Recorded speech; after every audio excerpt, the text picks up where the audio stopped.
आपण बियाणे कुठल्या जातीचं बियाणं आणतो, बरोबर आहे. पिशवी कुठनं फोडतो आपण, वरून ना. हा, इथून फोडतो. बऱ्याच पिशवीला हँडल येतं.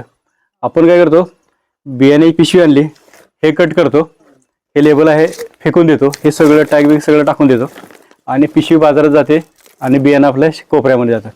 आणि नंतर मग आपली तक्रार येते की बियाणं रुजलं नाही किंवा भाताला असंच झालं, भात बरोबर पिकलं नाही. पिशवीची किंमत किती असते, 10 रुपये ते 30 रुपये, बरोबर आहे. पण ह्या बियाण्याची किंमत आहे 850 पासून ते 1000, 1100, 1200. मग आपण जर बियाण्यामुळे आपली शेती अडचणी येते आपल्याला माहीत असेल, तर इथून पुढे आपण बदलायला की पिशवी फोडताना इथून नाही फोडायची, पिशवी फोडताना खालून फोडायची. आणि ह्यातलं एक ओंजळ बियाणं पूर्णपणे भात कापून होईपर्यंत ही पूर्ण पिशवी, हे त्याचे टॅग आणि ओंजळ बियाणं आणि आपण आणलेली पावती ही जपून ठेवायची.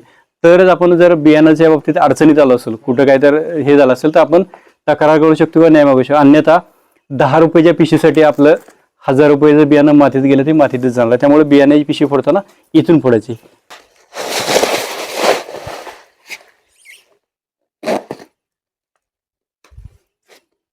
आता ही पिशवी आपण काढली खालून,